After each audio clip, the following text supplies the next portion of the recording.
इस वीडियो में हम एक ऐसी कंपनी के स्टॉक को एनालाइज करने वाले हैं जिसका मीठी चीज़ जितनी भी होती हैं, चाहे वो चॉकलेट हो, ब्रेड हो या बिस्किट हो या फिर केक क्यों ना हो, उसमें बहुत बड़ा योगदान है। पेप्सिको, कोको कोला, ब्रिटानिया जैसी बड़ी कंपनियां उस कंपनी की क्लाइंट्स हैं।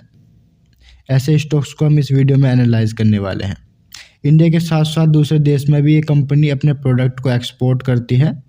उसके साथ साथ ये स्टॉक आपको अंडर वैल्यू के अंदर देखने के लिए मिल जाएगा। चलते हैं इस स्टॉक की तरफ, देखते हैं इस स्टॉक में क्या क्या है खास बातें। अगर कंपनी के नाम की बात करें तो कंपनी का नाम है Dalmia Bharat sugar and industry limited. अगर हम इसके करंट प्राइस को देखते हैं तो 450 रुपये का इसका करंट प्राइस है। 6 महीने में 24% से इसने ग्रोथ यहाँ पे दिखाई है। अगर हम इसकी सेल्स के देखेंगे किस एरिया में कितनी सेल्स करती है, तो डोमेस्टिक में इसकी 80% प्रोडक्ट में सेलिंग मिलती है, यानी कि इंडिया के अंदर ही 80% अपने प्रोडक्ट को बेचती है। 20% ये दूसरे देश में अपने प्रोडक्ट को बेचती है। जिसके साथ साथ अगर हम दूसरे देश की बात करें किन किन देशों में अपने प्रोडक्ट को बेचती है, तो Indonesia, Malaysia, Bangladesh, China, Sri Lanka, Nepal, Bhutan and middle east के देश भी इसमें शामिल हैं। अगर हम इसके क्लाइंट्स को देखते हैं तो क्लाइंट्स में हमें coca cola, PepsiCo, Mondelez, Perfetti, Britannia, Wilmar, Dabur, DMart जैसी बड़ी कंपनियां हमें इसके क्लाइंट्स यहाँ पर देखने के लिए मिल जाती है। मैन्युफैक्चरिंग कैपेबिलिटी देखते हैं तो 5 इसके शुगर मैन्युफैक्चरिंग प्लांट हैं। 2 स्टेट में इसके शुगर मैन्युफैक्चरिंग प्लांट हैं। महाराष्ट्र और उत्तर प्रदेश में हमें इसके प्लांट्स यहाँ पर देखने के लिए मिलते हैं। अगर हम इसके रिटर्न्स पर नज़र डालें तो 1 महीने में 3.82% की इसने ग्रोथ दिखाई है। 3 महीने में 23.18% की, 6 महीने में 30.06% की इसने ग्रोथ यहाँ पर दिखाई है। अगर आप इसके 5 साल की ग्रोथ देखोगे तो एकदम लाजवाब देखने के लिए मिलती है। 356% इसने ग्रोथ दिखाई है लास्ट 5 ईयर में। 3 साल का भी आपको अच्छा आंकड़ा देखने के लिए मिलता है। 229% की इसने ग्रोथ दी है लास्ट 3 साल में। अगर हम इसके मार्केट कैप को देखते हैं तो 3,753 करोड़ का इसका मार्केट कैप है। 12 का इसका पी है। अगर हम इसके डिविडेंड को देखें तो 0.86% का ये कंपनी डिविडेंड भी देती है। अगर हम इसकी फेस वैल्यू देखें तो फेस वैल्यू इसकी 2 देखने के लिए मिलती है। 2 इसकी फेस वैल्यू है। ROE देखें 9.73 का इसका ROE है। ROCE इसका 12.2 का इसका ROCE में देखने के लिए मिलता है। तो 3,007 करोड़ की इसकी 2022 में सेल हुई थी। 2023 में इसकी 3,252 करोड़ की इसकी सेल हुई है। अभी के समय पे अगर हम मोटी देखें तो यहाँ पे 3,300 करोड़ की इसकी सेल देखने के लिए मिली है। ये मार्च 2023 के बाद की सेल हम बता रहे हैं।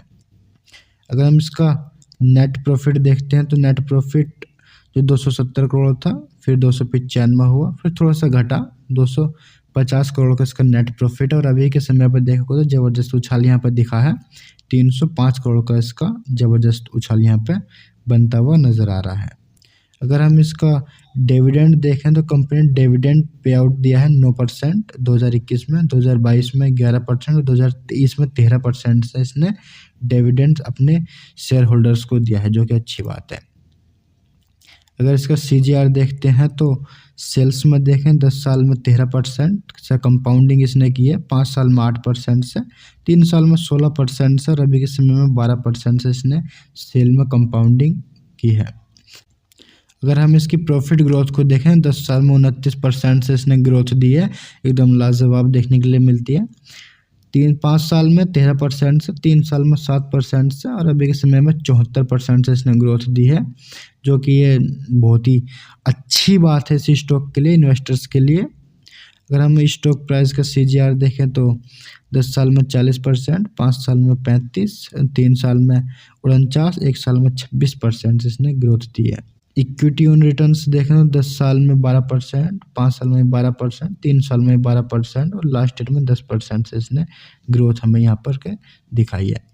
प्रमोटर्स की होल्डिंग हमें यहाँ पर अच्छी खासी मिलती है, जो कि 74.91% की इसमें प्रमोटर्स की होल्डिंग है। फॉरेन इन्वेस्टमेंट भी इसको मिला है 0.97% का, केवल 1% के पास इसका फॉरेन इन्वेस्टमेंट है। पब्लिक के पास भी इसकी अच्छी खासी क्वांटिटी है, 23.88% पब्लिक के पास इसकी होल्डिंग है। अगर हम इसके टेक्निकल्स में देखें तो यहाँ पे हमको एक सपोर्ट है इसकी 281 के पास इसकी सपोर्ट है और 570 के पास इसकी रेजिस्टेंस है। अभी के समय पे रेजिस्टेंस और सपोर्ट के बीच में स्टॉक्स हमें देखने के लिए मिलता है। यहाँ पे एक न्यू सपोर्ट इसने बनाई है, अगर इसको ब्रेक करता है तो आपको 570 के आसपास ये जाता हुआ दिख जाएगा। अगर 570 को इस रेजिस्टेंस को ब्रेक करता है तो ये अच्छे खासी इसमें ग्रोथ इस स्टॉक्स में देखने के लिए हमें मिल जाएगी। ये था स्टॉक्स। ये था आज का स्टॉक। अगर आपको वीडियो अच्छी लगी हो तो लाइक कर दें और चैनल को भी सब्सक्राइब जरूर करें। आपको मिलते हैं किसी और स्टॉक्स में एक नई वीडियोस के साथ, तब तक के लिए जय हिंद।